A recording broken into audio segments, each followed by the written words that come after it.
Funny here.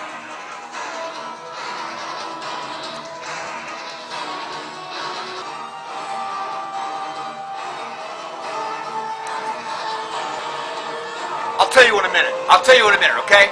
I will tell you in a minute.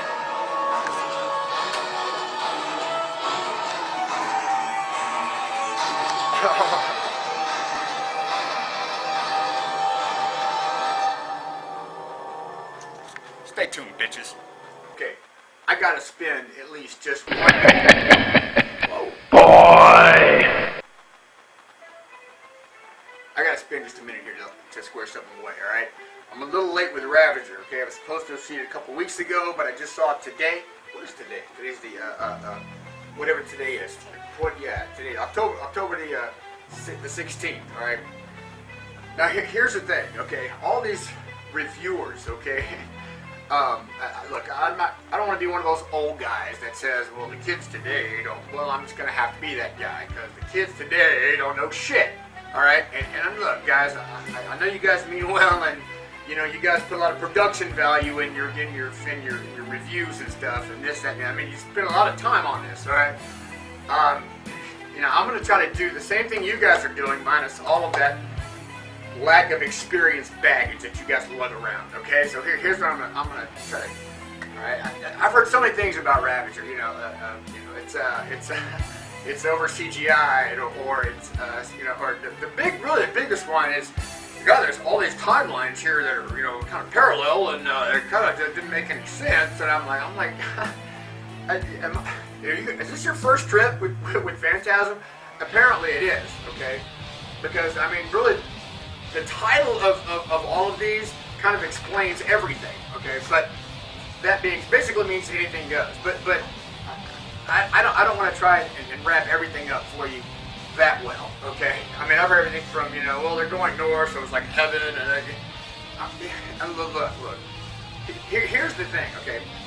There's a difference between, let's just say, being an astronaut and being an astronomer, okay?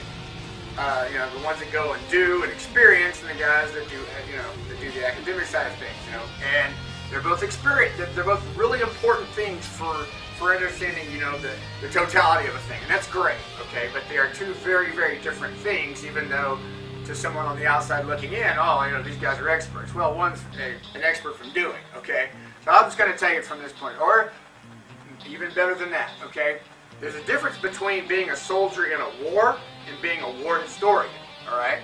Alright, two totally different things.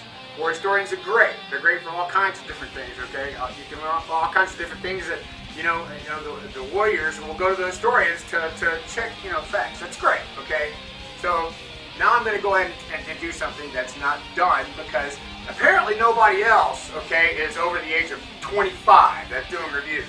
Alright, so let me just do it this way, okay?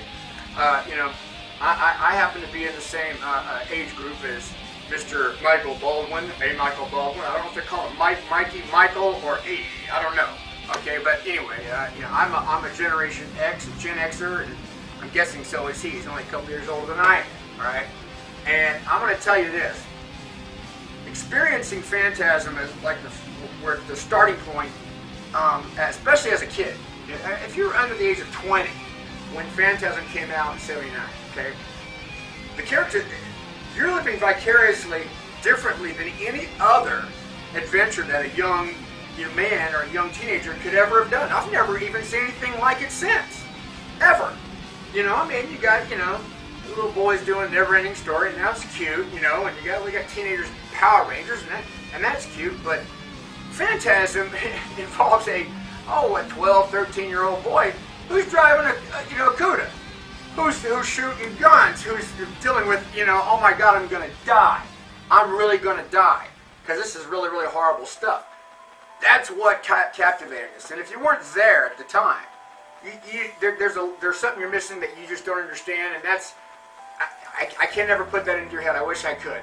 But the point is that when you're reviewing, I saw one reviewer, God love him, sure he's a good guy and everything. I went back and crammed and watched the first 4, and that's great, okay, and I'm glad that you guys are doing reviews. But you know what? Here's a review from somebody who's been there and done that, okay? And I'm gonna tell you, I saw Ravager, and you know what? It's fucking awesome, all right? It really is.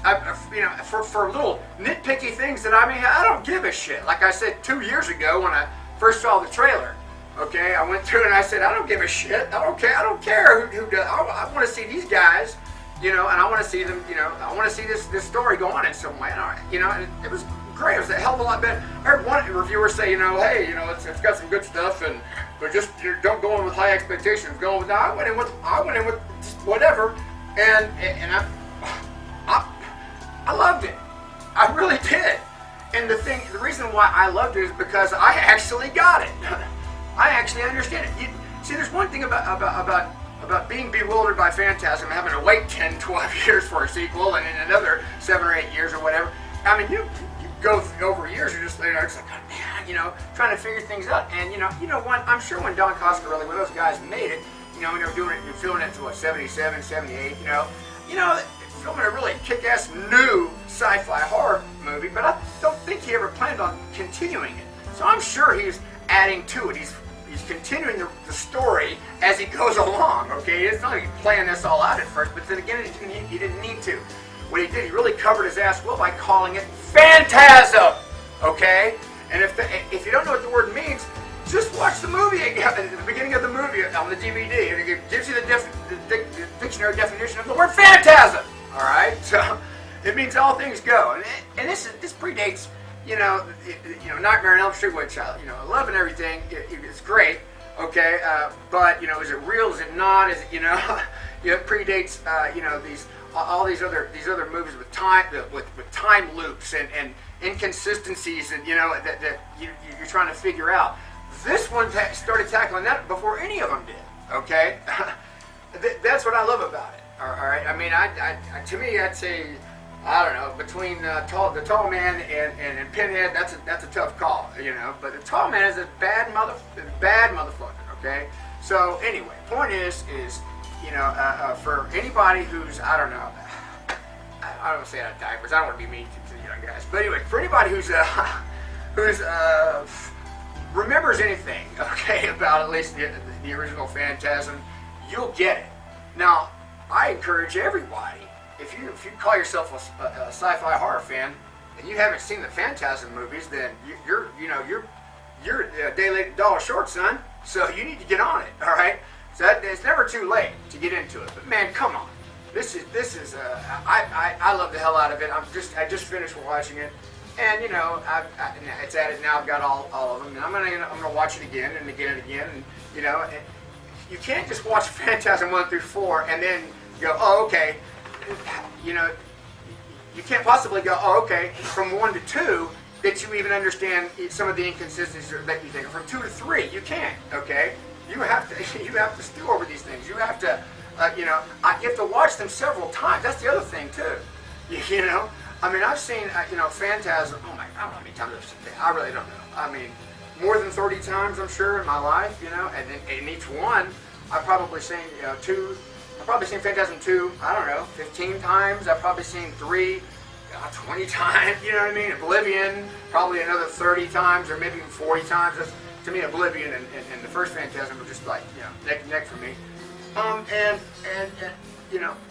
after Oblivion, we're going, oh my God, what happened?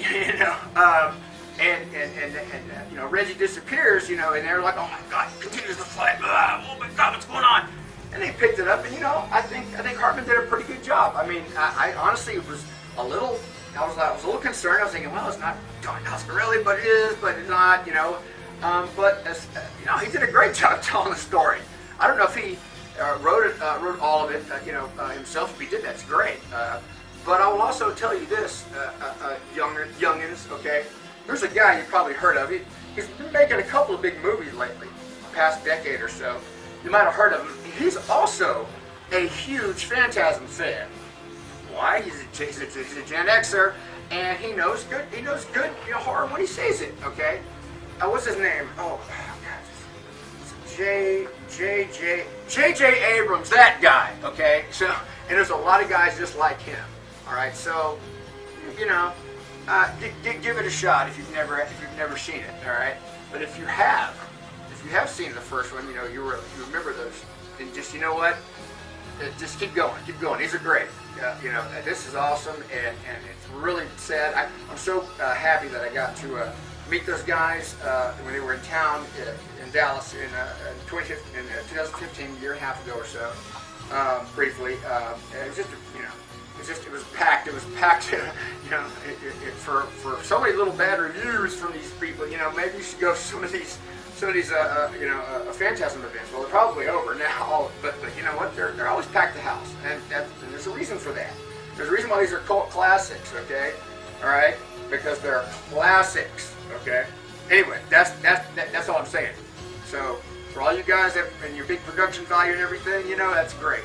But I know you guys, you know, you gotta do your thing, all right? It's not what I do normally, okay? But here's the thing: I want to go and tackle this with a little bit of an angle that nobody else seems to be doing. I haven't seen one other person, not one, okay, that actually was a fan, PHAN, you know, from back in the day, talking about this. Maybe I need to start more videos. So anyway, that's it. Anyway, for now, Smitty out.